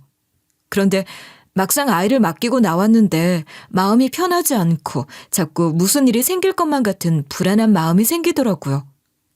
일을 제대로 하는 건지 마는 건지 급하게 마무리를 하고 아기가 걱정되는 마음에 정말 한달음에 집으로 뛰어왔어요. 오자마자 이모에게 달려갔는데 이모는 집 앞 가게에서 장사를 하고 있었어요. 아기는 그곳에 없었고요. 순간 불안한 마음에 아기는 어디 있어요 이모? 라고 물었고 이모는 방에 재워놨다라고 했어요. 불안한 마음에 얼른 아이를 보러 뛰어 들어간 순간 가슴이 덜컥 내려앉았어요. 아이가 자길래 촛불 하나를 켜두고 장사를 하고 있었는데 잠에서 깬 아기가 움직이다가 촛불이 쓰러졌고 다행히 불이 나진 않았지만 아이 손목부터 팔꿈치까지 깊은 화상을 입은 채 울고 있었어요. 당장 아이가 아픈 곳에 놀라 이모에게 화도 내지 못한 채 아이를 안고 냅다 뛰었어요. 놀라서 울며 병원을 찾았지만 당시 어린 내가 아이 치료를 요구하니 높은 돈을 요구하고 싶은 사람들은 치료를 제대로 해주지 않고 고액의 치료비만 요구했어요. 아이 치료는 날로 심해지는데 받아주지는 않는 상황에서 어린 마음에 이러다가 아이가 잘못되는 건 아닐까 싶었어요. 한번 떠오른 불안한 생각은 절 지배했고 결국 아이를 구하기 위해 저는 제 발로 다시 부모님이 계신 친정으로 돌아갔어요. 엄마는 날 보고 놀랬지만 돌아오면 엄마가 원하는 대로 해야 한다고 엄포를 뒀고 저는 아이만 살릴 수 있다면 뭐든 하겠다고 했어요. 그렇게 아이는 치료를 하고 제 나이 21살, 딸과 이별을 했어요. 딸을 보낸 후 한동안은 힘들었지만 다시 일상을 살았어요. 대학 진학을 했고 영어 영문과 입학을 하고 난 후 교사로 임용까지 하게 되었죠. 남들은 저에 대해 전혀 모르니 엘리트 여성이라고 생각했고 제가 교사가 되자마자 선자리가 밀려 들어왔어요. 그렇게 선을 통해서 남편을 만나게 됐어요. 남편에게 큰 마음이 없어 시간을 때우려 만났지만 남편은 그런 제가 마음에 들었는지 출근길부터 퇴근길을 바래다 주면서 저에게 마음을 표현했어요. 그렇게 시간이 지나니 저도 남편에게 마음이 열리더라고요. 남편은 동네 약국을 운영하는 사람이었고 저보다 2살이 많았어요. 남편이 아무리 좋아도 저에겐 과거가 있고 그렇기 때문에 이 부분을 해결하지 못한다면 결혼을 할 수 없다고 생각해 늘 마음 한켠이 불편했어요. 남편과 관계가 무르익어 갈 때쯤 전 모든 것들을 털어놓기로 결정했어요. 그래야 남편이 절 제대로 알고 저와의 미래를 이어나갈 수 있도록 결정할 수 있다고 생각했어요. 남편은 제 이야기를 모두 들은 후 당황스러운 듯 말을 하지 않다가 솔직한 이야기를 해줘 고맙다고 하면서 시간을 조금만 달라고 정중히 부탁했어요. 그렇게 모든 주사위는 던져졌고 우리 관계에 대해 결정할 수 있는 건 이제 제가 아닌 남편의 손에 달리게 되었어요. 남편에게는 아주 침착한 얼굴로 기다리겠다고 했지만 남편이 생각할 시간을 달라고 하며 떠난 그 시간은 정말 지옥 같았어요. 이 일로 남편을 잃게 된다면 저는 또 한 번 좌절을 할 것 같은 기분이 들기도 했고요. 물론 아무것도 모른 채 절 평범한 교육자 집 딸로 생각했던 남편의 입장에서는 받아들이기 어려운 상황이니 이해를 하지 못하는 건 아니었어요. 그렇게 남편은 한 달이라는 시간이 다 지나도록 연락을 해오지 않았어요. 이렇게 남편이 연락이 오지 않는 시간이 늘어나면 늘어날수록 전 남편에 대한 미래를 점점 포기하게 되었어요. 이 남자 역시 내 과거가 버거울 수 있겠구나 싶은 마음이 들었고 점점 제 스스로 포기를 하고 있었어요. 그러던 어느 여름날 학교 근무를 모두 마친 후 퇴근을 하려고 길을 나서는 교문 앞에 정말 오랜만에 낯이 익은 얼굴이 절 기다리고 있더라고요. 바로 한 달 전 생각할 시간을 줄 수 있겠냐고 정중하게 묻고 떠났던 남편이었어요. 다시는 연락도 만나러 오지도 않을 것이라 생각했던 남편이 제 눈앞에 있으니 뭔가 좀 꿈을 꾸는 것 같은 기분이 들더라고요. 오래 기다렸죠? 제가 너무 늦게 왔나요? 아니요, 충분히 그러실 수 있다고 생각했어요. 맞아요. 쉽게 고민할 문제는 아니었어요. 미옥 씨가 그날 저에게 들려준 이야기를 듣고 정말 많이 놀란 건 사실이에요. 하지만 충분히 이해할 수 있는 부분이라고 생각합니다. 네? 제 과거를 이해하신다고요? 제가 아이를 낳은 사람인데도요? 뭐 열렬하게 사랑했던 과거 없는 사람이 있을까요? 저도 그런 여자가 있었고 그때 평생을 함께하고 싶었지만 미옥 씨처럼 용기가 없었죠. 사랑하는 사람의 문제가 아니잖아요. 제 경우는 뭐 다른가요? 사랑하는 아이를 위해 도망도 가보고 시도를 해봤어야 하는데 전 그렇게 멋진 인생을 살아보지 못했어요. 오히려 미옥 씨가 멋지달까요? 미옥 씨에게 또다시 한번 반했고 그래서 그런 과거가 있는 멋진 여성이라도 전 받아들일 준비가 되었다는 겁니다. 남편이 해준 이야기는 정말 놀라웠어요. 절 모두 다 이해하고 받아들이겠다는 말을 할 때 정말 꿈인가 생시인가 싶은 마음이 들기도 했고요. 저와 비슷한 시대를 살았던 분들이라면 공감을 하시겠지만 그 시절 연애를 떠들썩하게 할 경우 오히려 이미 한번 결혼을 한 것과 같은 취급을 받았고 그래서 결혼을 하게 된다고 하더라도 제 취자리가 최선이었던 시절이었어요. 그런 상황에서 제가 총각인 남편을 만나 이 모든 사실을 다 고백했음에도 불구하고 결혼을 하자고 하는 상황이니 너무 꿈만 같고 당황스러웠죠. 그나마 한 가지 위안이 되었던 건 남편도 나처럼 정말 열렬한 사랑을 했다고 하니 나름대로 저에게 위로가 되는 말이더라고요. 이런 저라고 하더라도 받아들이고 살고 싶다고 하는 남편의 말을 못 이기는 척 따라보기로 했어요. 그리고 이 일을 제가 알고 있다는 것에 대해서는 양가 부모님 모두에게 알리지 맙시다. 어때요? 어차피 평생 숨길 수 있는 비밀은 없잖아요. 그리고 우리 부모님은 어차피 다 아시는 내용이라 제가 다 말했다고 해도 상관없을 것 같고요. 결혼을 하고 알려도 늦지 않을 것 같은데 그래도 말씀을 드려야 속이 편하실 것 같으시다는 거죠? 네. 죄 짓는 것 같은 기분으로 결혼하긴 싫어요. 남편과의 대화를 통해 저는 그 길로 집으로 들어가 부모님에게 오늘 있었던 일과 남편과의 결혼을 결정하게 되었다는 것을 모두 다 이야기했고 제 말을 들은 어머니는 절 미쳤다고 하면서 엄청나게 화를 내시며 욕을 하셨어요. 나 용식 씨한테 다 말했어. 내가 어떤 사람인지. 그게 무슨 소리야? 네가 정말 너 때문에 제명에 못 살아. 왜 없던 일로 하고 넘어갈 일을 긁어 부스럼을 만들어? 그게 잘못이면 결혼을 안 하면 되잖아. 그리고 이해하겠대. 비밀로 하자는 거 내가 엄마한테 말한다고 한 거예요. 뭐 살겠대? 아휴, 그 사람도 참 속도 좋다. 이제 난 너 때문에 사위한테 할 말도 못하고 고개도 못 들고 모시고 살게 생겼어. 아휴, 내 발자야. 엄마는 그날 나에게 실컷 퍼붓고 욕을 하셨지만 다음날 바로 남편을 조용히 불러 그날 일에 대해 어떻게든 변명을 해보려 수습을 하셨던 것 같아요. 하지만 남편은 이미 아주 세세한 부분까지 저에게 다 들었기 때문에 굳이 신경 쓰지 않으셔도 된다고 말씀을 드리고 일단은 남편 부모님에게 알리지 않고 식을 진행하자고 했어요. 이때까지만 해도 절 구해주러 온 백마탄 왕자님이 남편 같았어요. 어둡기만 한 세상에서 제 운명과도 같은 사람이라고 생각했고요. 하지만 결혼을 결정하고 난 후 남편의 행동이 점점 이상해졌고 불안한 일들이 생기면서 저 또한 마냥 행복하지만은 않았어요. 결혼을 결정하고 준비를 하는 일은 생각했던 것보다 순조롭게 진행이 되었어요. 양가 부모님을 뵙고 인사를 하고 태기를 하는 등 분주하게 준비를 했고 저 또한 정신없이 결혼 준비에 몰두해야 했어요. 요즘처럼 결혼 준비를 1년 단위로 하는 시대가 아니었기 때문에 약 3달 정도 사이에 결혼식을 올리니 정말 번갯불에 콩 볶아 먹듯 결혼을 하게 되더라고요. 이렇게 정신없이 바쁜 와중에 남편은 자꾸만 절 불안하게 하는 미심쩍은 행동들을 자주 하기 시작했어요. 예복을 맞추기 위해서 남편을 만나야 하는 시간을 제외하고는 뭐가 그렇게 바쁜지 자꾸만 저와 있는 시간을 피했고 어딘가로 사라지기 일쑤였어요.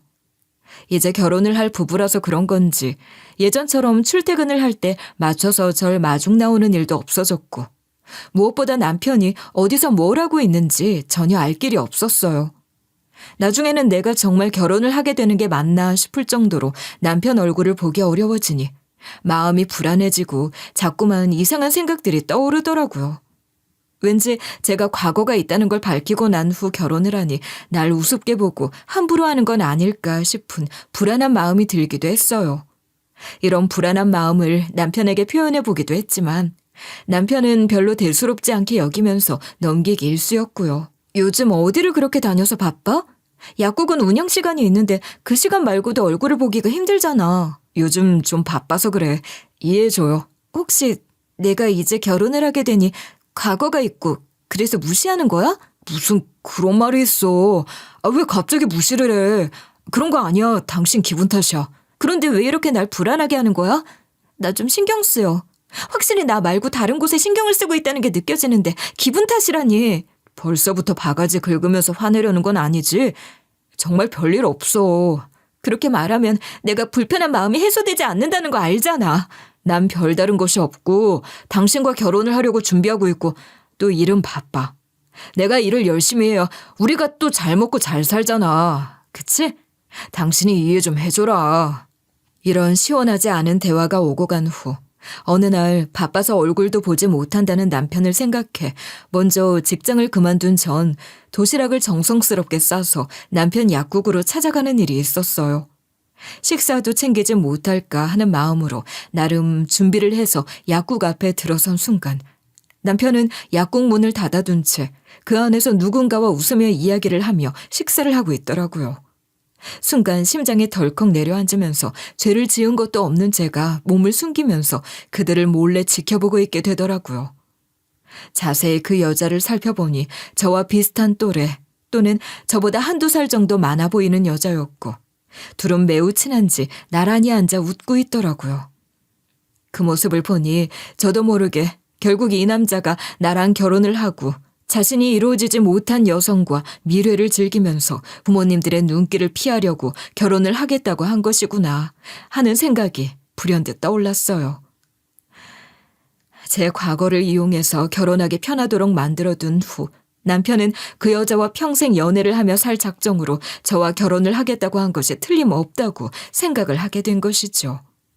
너무 화가 나는 마음을 주체하지 못해 당장이라도 약국으로 들어가서 따지고 싶은 마음이 굴뚝 같았지만 아직 결혼도 하지 않은 제가 당당히 들어가 둘 사이를 의심하고 따진다는 것도 우스운 일이라는 생각이 들었고 잠시 고민을 했지만 이내 도시락을 챙겨 다시 집으로 돌아왔어요. 돌아오는 길에서도 계속 그 모습이 떠올라서 지워지지 않더라고요. 이렇게 그냥 모르는 척 결혼을 하게 되면 나는 드라마에 나오는 두 집 살림의 여주인공이 되는 건 아닐까 싶은 생각도 들면서 눈물이 나더라고요. 한 번 뻗기 시작한 부정적인 생각은 정말 끝을 모르고 나쁘게만 계속 생각이 드는 것이 걷잡을 수 없었어요. 결혼을 약속하고 준비를 하고 있지만 가끔 만나는 남편은 절 볼 때 늘 무표정 또는 무언가 고민이 있는 표정을 짓다가 작게 웃는 웃음과 인사뿐이었는데 여태 그 여자한테 온 정신을 쏟느라 이렇게 된 것이라는 생각까지 들면서 화가 나더라고요. 아무리 흠이 있는 저라고 하더라도 이렇게 뒷전으로 밀리는 결혼을 해야 하는 것인가에 대해서 심각하게 고민하고 또 했어요. 어머니의 말대로 괜히 내 치부를 드러내서 상황을 이렇게 만든 건 아닌가 싶은 생각도 하면서 또 동시에 결혼을 없던 일로 했을 때 돌아오는 후폭풍에 대해서도 전혀 고려하지 않을 수 없었어요. 또다시 사고를 친다면 부모님의 가슴에 정말 큰 대못을 받게 되는 것이고 내 자신도 평생 결혼도 하지 못한 채 박복하게 살아야 하는 건 아닐까 싶은 생각이 절 지배하면서 정말 고민이 되고 힘들더라고요. 혼자서 해결을 할 수 없는 문제라는 판단이 든 순간 저는 남편에게 그 이야기에 대해서 묻고 제대로 된 답변을 들어서 확인을 해야 한다고 생각했어요. 혼자서 상황을 해결해 볼까 고민도 했지만 도저히 답이 나오지 않는 부분이라는 걸 깨달았고 전 모든 광경을 목격한 후에 결국 참지 못하고 남편에게 모든 사실을 이야기하면서 답변을 들어야 한다고 생각했어요. 그래서 남편을 찾아갔고 퇴근을 하려고 준비를 하는 남편 약국 문을 닫은 후 대화를 요청했어요. 이 시간에 무슨 일이야? 곧 퇴근하려고 하는데 저녁이나 같이 할까? 그 전에 물어볼 말이 있어서 왔어. 잠시 약국 문 좀 닫고 이야기 좀 해. 밥 먹으면서 이야기해도 되잖아.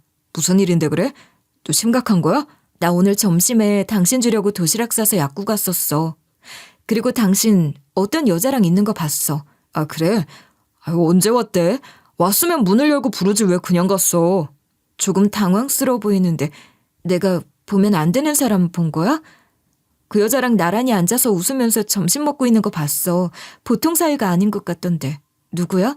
보통 사이가 아니긴. 그냥 약국 자주 들리는 친한 손님이야. 오해하지 마. 동네 장사니까 가끔 그런 일들이 있어. 정말 오해할 일 아니야. 저녁 먹자. 뭐 먹고 싶은 거 있어? 화제 돌리는 거야 지금? 그 여자 누구야? 그때 잊지 못했다고 하는 그 여자 아니야? 무슨 소리야. 그거 다 옛날 이야기지 그런 거 아니야. 오해야. 정말 아니야? 진짜 맹세하고 아니라고 할 수 있어? 그렇다니까. 정말 당신이 오해할 만한 그런 행동 한 적 없고 그냥 친한 손님이야. 그러니까 화 풀고 같이 저녁 먹으러 가자. 어? 남편은 끝내 그날 일에 대해 화를 내며 몰아붙이는 제 말에도 자세하게 설명을 해주지 않았어요. 덕분에 세세하게 그날 일에 대해서 대화를 나눌 수 없었고 다툴 수도 없었지만 그날 일로 완벽하게 마음속 불안한 부분이 해소되지 않았기 때문에 저에게는 남편에 대한 지워지지 않는 의심이 생긴 것도 사실이었어요. 그래서 결혼을 준비하는 내내 마음이 불안했고 행복하지 않았어요. 분명히 제가 아닌 다른 누군가가 남편에게 있다는 생각을 떨쳐버릴 수 없었고 이대로 갈 경우 불안한 결혼 생활을 하게 된다는 생각을 하게 되면서 고민을 정말 많이 했어요. 이 상황에 대해 혼자 고민을 하고 또 힘들어하면서 결국 제가 결론을 내리게 되었고 결국 결혼을 그대로 진행하기로 했어요. 차라리 결혼을 하고 남처럼 살면서 서로의 인생을 존중해 줄 수 있도록 하는 것도 모두에게 행복한 일은 아닐까 싶은 생각을 하게 되면서 결정을 하게 된 것이기도 했어요. 정말 많은 고민과 배신감이 몰려왔지만 저 역시 청렴하고 깨끗한 상태에서 결혼 생활을 시작한 건 아니기 때문에 이 정도는 감내를 하며 결혼을 해야 남들처럼 평범하게 살 수 있을 것이라는 생각이 지배적이기도 하고요. 그렇다고 하더라도 그 여자에 대해 해소되지 않는 찜찜함은 분명하게 있었어요. 그렇지만 남편도 피하려고 하기만 하고 답변을 하지 않았고, 그런 문제에 대해서 제가 구태여 구차하게 그 이야기를 꺼내며 더 파고 싶은 마음도 들지 않았어요.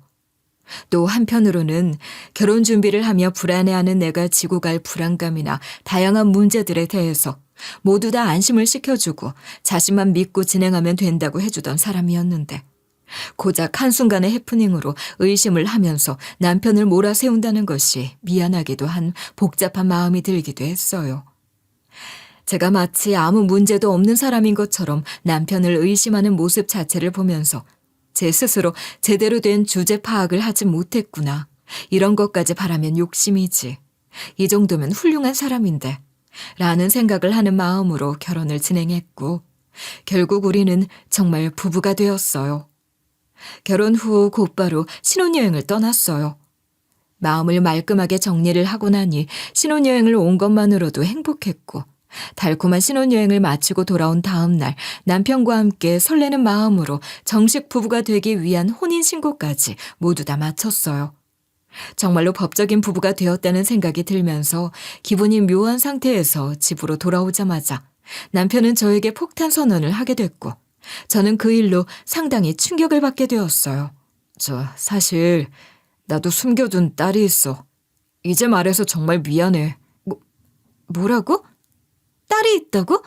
왜 솔직히 말하지 않았어? 당신이 알면 받아들이지 못할까 봐. 이제 이야기했어. 미안해. 역시 결혼 전 날 찜찜하게 한 게 다 이유가 있었구나. 진짜 제대로 속았네. 내가 갑자기 애가 있다고 해서 실망스러워?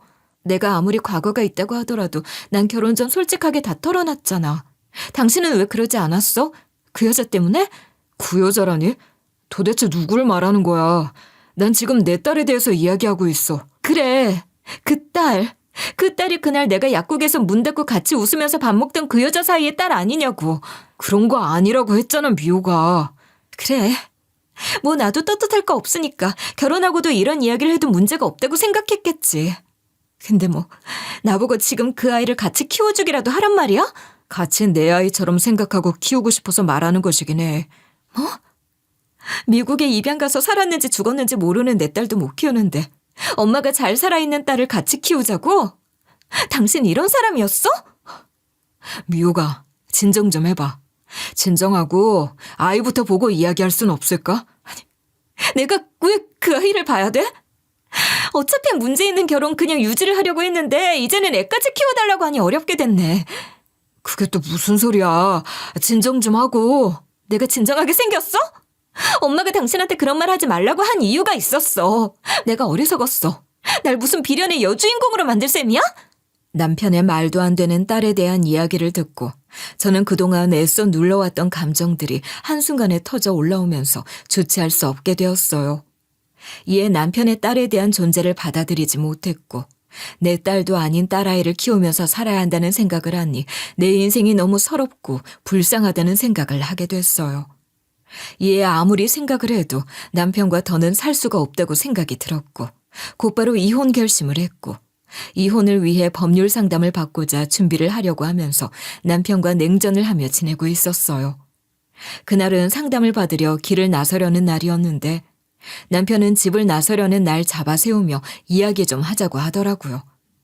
전 남편과 더는 할 이야기가 없다고 생각했고, 남편을 무시하고 지나쳐서 밖으로 나가려던 찰나 남편이 데리고 온 아이의 얼굴을 보고 순간 얼어붙으면서 그 자리에 그대로 멈춰설 수밖에 없었어요. 제가 본 것이 맞는지 제 눈을 의심하면서 계속 아이를 쳐다봤고, 한참을 바라본 후에 저는 아무 말 없이 조용히 아이를 앞에 세우고 그 뒤에 서서 아이를 꼭 잡고 자신의 딸이라고 소개를 하는 남편을 향해 힘이 풀린 듯 무릎을 꿇고 큰절을 했어요. 그 아이를 보는 순간 직감적으로 알 수 있었어요. 그 아이가 누군지, 그리고 그 아이는 정말로 남편의 딸이 아니라는 사실도 함께요. 저는 몸이 잘 가눠지지 않는 몸을 억지로 일으켜 세운 후에 벌벌 떨면서 잘 잡히지도 않는 손으로 아이의 손을 조심스럽게 잡아당겼어요. 그리고 오른쪽 손목과 팔꿈치를 올려본 순간 아이 팔에 남은 뚜렷한 화상 자국을 확인하고는 그 자리에서 목 놓아 오열을 할 수밖에 없었어요. 서툰 엄마의 실수로 어린 시절 엄청난 화상을 입고도 제때 치료를 하지 못해서 영원히 흉터로 남아있는 팔을 보니 살리기 위해서 아이와 헤어져야 했던 그 딸아이가 맞았기 때문이었어요. 남편이 딸이 있다고 속이며 데리고 온 아이는 내 딸이었고 저 모르게 찾아다니면서 제품으로 아이를 데리고 오게 해준 것이었어요. 오랜만에 본 딸아이는 너무 말랐고 낯선 환경에 적응이 되지 않는 듯 잔뜩 주눅이 든 얼굴을 하고 있었어요. 그 모습을 보니 더 가슴이 사무쳐서 아이를 안고 한참을 울면서 이름도 제대로 지어주지 못하고 떠나보낸 딸아이에 대해 미안하다는 말을 연신했어요. 그 모습을 보면서 남편도 눈물이 나는지 같이 눈물을 훔치더라고요. 한참을 울고 난 후, 조금 진정을 하고 난 후, 남편에게 고맙다는 이야기부터 한 후, 도대체 이 아이를 어떻게 찾았고 이렇게 데려오려는 생각을 어떻게 하게 된 것이냐고 물었어요. 이 아이를 어떻게? 미국 입양 갔다고 들었는데 어떻게? 당신이 딸 이야기를 할 때 눈이 너무 슬펐어. 딸인데 못 보고 산다는 게 말이 돼? 내가 찾아야지. 어떻게 찾았어? 입양 안 갔어? 당신이 약국 온 날 그 여자가 아이 있던 보육원 선생이야. 옆으로 나란히 앉은 건 애 사진이랑 인상착의 확인하면서 외부에 안 보이려고 했던 거고. 그런 일을 하고 있을 거라고는 전혀 생각 못했어. 미안하고 고마워. 당신 딸이면 내 딸이기도 한데 혹시나 하는 마음으로 찾았지. 다행히 입양 직전이었는데 내가 찾은 거야. 그런 생각을 하고 있다는 건 전혀 생각하지도 못했어. 그래도 얼마나 다행이야. 입양 가기 직전에 찾았으니 이 아이도 엄마 다시 만날 운명이었던 거지. 혼인신고를 해야 입양이 된다고 하길래 오자마자 얼른 한 거고. 당신이 그런 줄도 모르고 난 날 속이고 다른 여자가 있다고 의심하고. 정말 미안해. 그럴 수 있지. 아마 당신이 그렇게 했어도 나도 의심했을 거야. 그런데 정말 아니라고 했잖아. 그리고 이렇게 아닌 것도 판명 났고. 이 어린 것이 입양을 가네 마네 하면서 왔다 갔다 했을 거 생각하니 너무 가슴이 아프네. 아가, 이제 엄마 아빠한테 제대로 왔는데 뭐 우리가 잘 키우면 돼. 저는 남편에게 모든 것들을 다 고백한 날 아주 세세한 일까지 다 이야기를 했었어요. 그리고 이 모든 걸 받아준 채 결혼을 하고 싶다고 했던 남편의 말을 믿기도 했지만 분명 이런 제 과거를 이용해서 얻고자 하는 것도 분명하게 있을 것이라고 제 식대로 남편을 생각하고 오해했던 것도 사실이었고요. 만약 제가 오해를 하다 끝내 남편을 믿지 못하고 남편과 결혼까지 하지 않았다면 우리 딸은 어떻게 됐을까 싶은 생각이 들면서 순간적으로 너무 무섭기도 하더라고요. 남편은 제가 자신의 과거로 인해서 남편이 나쁜 마음을 먹고 있는 건 아닐까 의심하고 걱정하고 있다는 걸 잘 알고 있었다고 했어요. 그럼에도 불구하고 자신의 과거에 대해 고백을 하면서도 아이의 이야기만 나오면 슬퍼지는 눈과 죄책감으로 어떻게 하지 못한 채 연신 눈물을 흘리는 저를 보면서 꼭 그 슬픔을 치유해주고 싶다는 생각을 했다고 하더라고요. 그리고 그 이유가 잃어버린 그 아이라는 사실을 알았을 때 무슨 수를 써서라도 그 아이를 다시 저에게 돌아갈 수 있도록 해주고 싶었다고요. 당신 이야기를 들었을 때부터 당신과 헤어질 생각은 전혀 없었어. 그럼 왜 시간을 달라고 했던 거야? 당신이 너무 그리워하는 그 딸을 내가 찾아주면서 행복하게 해주고 싶었어. 그래서 시간을 달라고 했어. 그 아이가 어디서 뭐 하는지도 모르면서 어떻게 찾겠다고. 그래서 진짜 내가 아는 인맥은 총동원해서 이곳저곳에 수소문했어. 그러니 모르는 여자도 만나고 그랬던 거고. 그런 줄도 모르고. 당신도 딸을 잘 알지 못했잖아. 얼굴 생김새도 잘 모르고 너무 작았으니 이름도 짓지 못했고 또 보육원에서는 다른 이름으로 불릴지도 모르고 아는 것이라곤 오른손의 화상 자국뿐이었지. 그걸로 다 찾아다닌 거야? 운이 좋았지. 애를 찾기에 화상 자국은 너무 확실했고 또 생각보다 가까운 보육원에 애가 그대로 지내고 있었고 그래서 찾을 수 있었어. 그런 줄도 모르고. 그런 일이 있으면 나랑 상의를 했으면 좋았잖아. 당신 결혼 준비도 힘든데 이 일까지 더해지면 마음 못 잡았을 거야. 아이 발견하고 빠르게 입양 절차 진행하려고 그 보육원 여자분에게 아이 입양시키지 말아달라고 얼마나 밥을 샀는지. 그렇게 노력해 준 것도 모르고 마음대로 생각하고 오해해서 미안해. 정말 고마워, 여보. 근데 나도 이 애 보자마자 우리 애구나 싶더라고. 애가 당신 닮아서 예뻐. 눈도 똑똑하게 뜨고. 남편의 장난스러운 이야기를 듣고 난 후 저는 또다시 오열을 할 수밖에 없었어요. 살면서 태어나지 말아야 할 아이라고 손가락질 받고 외할머니한테도 버림을 받고 심지어 끝내 지켜주지 못했던 엄마 덕분에 보육원 신세를 져야 할 핏덩이를 남편이 찾아내고 소중한 아이로 만들어준 것만 같다는 생각에 고마움과 만감이 교차를 하면서 눈물이 흐르더라고요. 살면서 아이를 위해 할 수 있는 노력을 다했다고 자부할 순 없었지만 제 마음을 다 읽어낸 남편이 오직 저를 위해서 이런 노력을, 게다가 평생을 살면서 아이는 볼 일이 없다고 생각했던 제 인생에서 기적 같은 일을 만들어준 것은 분명했어요.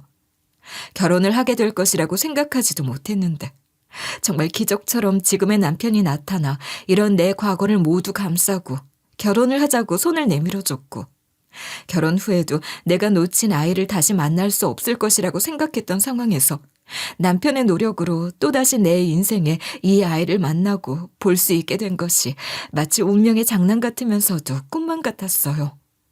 연신 당황스러움과 꿈인지 생시인지 구분도 가지 않는 상황에서 눈물만 흘리며 아이를 꼭 껴안고 있는 날 보며 남편은 웃으면서 이야기를 했어요. 당신이랑 같이 있는 거 보니까 당신을 정말 꼭 닮았네.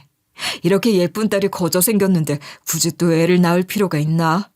그동안 못해준 사랑 듬뿍 쏟아야지. 그럼 당신 얘 말고 다른 아이를 가질 생각이 없다는 거야? 가뜩이나 어린 시절부터 눈치 보며 큰 아이인데 또 다른 아이 생기면 소외되고 우울해져. 이제라도 예쁘게 키워야지. 당신 이렇게 날 감동시키는 이유가 뭐야? 이유가 어딨어. 당신이 내 아내고 내 아내의 자식이니 그렇지. 그런 거 없어. 미안해하지 말고 가족들한테는 내가 알아서 할 테니 당신은 신경 쓰지 말고 아이랑 시간 보내. 알았지? 어떻게 말씀드리려고 그래. 내가 너무 염치가 없는 것 같아서. 정말 고맙고 미안해. 내가 알아서 할게. 나한테 맡겨. 남편은 그 말을 끝으로 딸과의 시간을 보내라는 듯 자리를 비켜줬어요. 한참을 안고 있어서 자세가 불편했을 것이 분명한데도 딸아이는 조금도 불편하다는 내색이나 노래답지 않게 투정 한 번 없이 그대로 가만히 품에 있더라고요.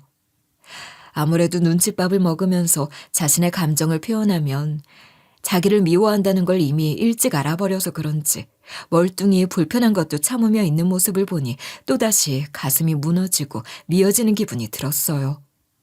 제가 아이를 이렇게 만든 것 같아서 너무 죄책감이 밀려오기도 했고요. 지금 제 앞에 멀뚱하게 눈치를 보며 서 있는 이 아이가 제 딸이라는 생각을 하니 꿈인가 생시인가 감도 오지 않았어요. 그러다 이내 아이의 얼굴을 손을 뻗어 만져본 순간 꿈이 아니라 현실이구나 싶은 생각이 들면서 정신이 번쩍 들더라고요. 저는 눈물을 멈추고 아이에게 말을 걸었어요. 배 안 고프니? 밥 먹었어? 괜찮아요. 배가 고플 것 같은데 이리 와. 엄마가 밥 차려줄게. 우리 엄마예요? 그럼 우리 딸 엄마지. 그러니까 밥 주지. 이제 저 다른 데 안 가요? 그럼 어디 안 가지. 엄마 딸인데 엄마랑 살아야지. 이제 막 45살이 된 아이가 엄마에게 표현해야 할 것들은 하지 못한 채 눈치를 보다가 엄마냐고 물으면서 이제는 어디로 가지 않아도 되냐는 질문을 하는 아이를 보면서 다시 한번 미안한 마음이 들었어요. 어쩌면 평생 동안 내 딸을 찾지도 못하고 저 먼 타국의 땅에서 나와 다른 언어를 배우며 살아갔을지도 모를 딸아이를 결국 남편으로 인해서 다시 내 품으로 데려올 수 있었던 것에 감사했어요. 그리고 날 위해서 노력을 해준 남편에게 감사하고 앞으로 남편을 위해서 할 수 있는 건 다 할 수 있다고 다짐을 했어요.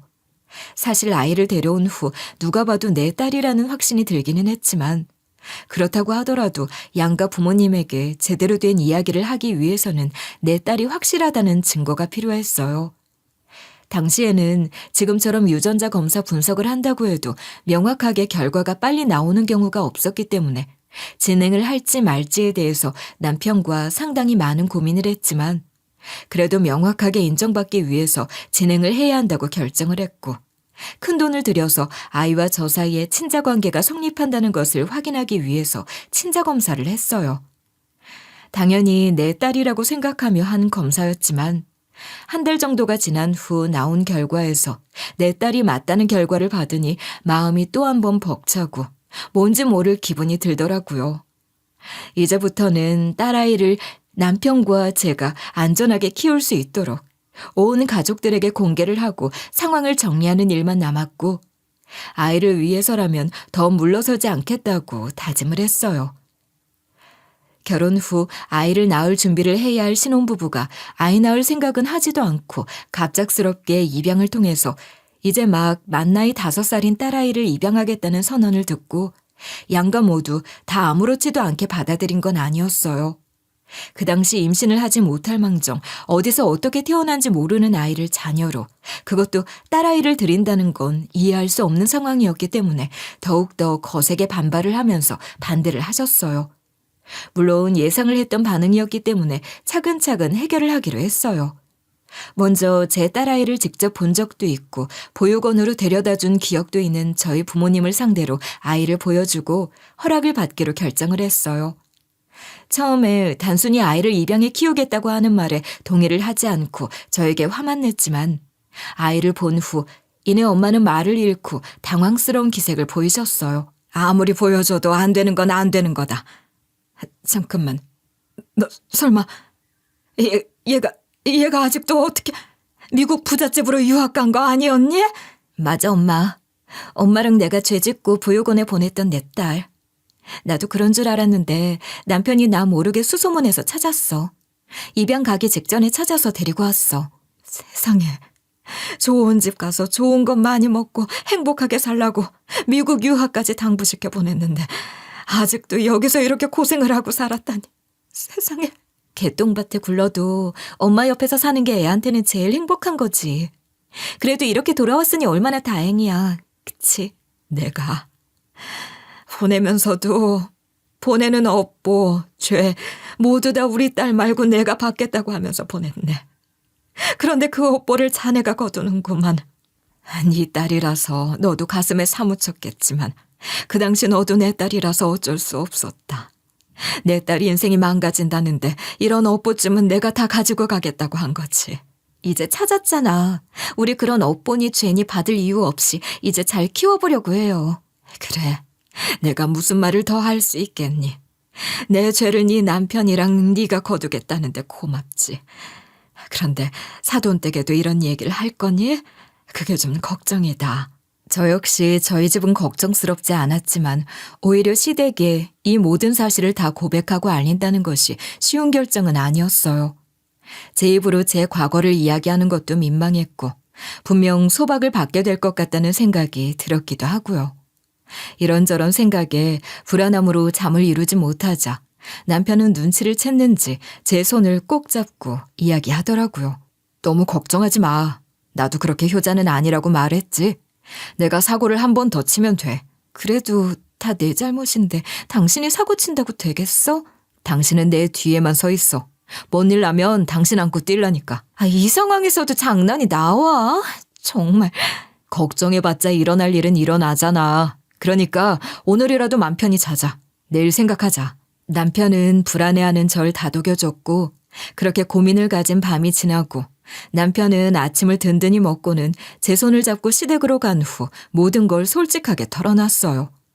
저는 옆에서 어떤 말도 하지 못한 채 손을 모은 채 손에 땀이 난 채로 상황을 지켜봤고요.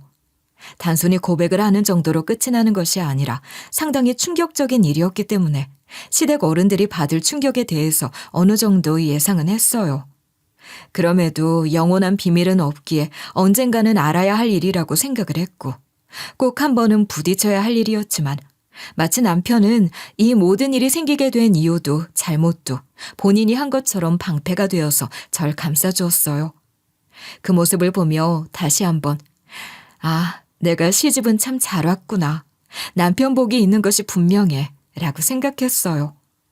이어서 남편은 시부모님에게 이 아이를 입양해 키우지 못하면 평생 가슴에 한으로 남아 살 것이고, 앞으로 또 다른 아이를 낳을 생각도 없다고 하면서 반대를 한다고 한들 뜻을 꺾지 않을 것이라고 이야기를 했어요. 남편의 선전포고와 같은 충격적인 이야기를 모두 다 들은 시댁 식구들은 남편의 태도에 어이가 없다는 듯 쳐다보다가 남편을 몇 대 때리시고는 지 아빠랑 똑같은 놈인 줄 알았더니 더하고만 더해 라고 말씀을 하셨어요. 그리고는 절 보면서 조용히 이야기를 나누자고 하시면서 절 방으로 부르시더라고요. 순간적으로 시어머니가 저에게만 뭐라고 할 것이 두려워서 잔뜩 긴장을 했지만 남편도 절 대신에 도와줬으니 저도 이 정도는 혼자 헤쳐나가야 한다고 생각하고 마음을 굳게 먹고 시어머니가 부르시는 방으로 들어갔어요. 왔냐? 앉아라. 네, 어머니. 정말 죄송해요. 속이려고 한 건 아니었어요.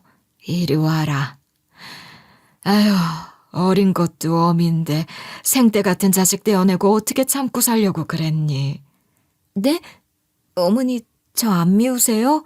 내가 데리고 사는 것도 아니고 네 남편이 괜찮다잖냐. 그동안 못 보고 없는 것처럼 살려고 했으니 그 속이 속이겠니. 잘 생각했다.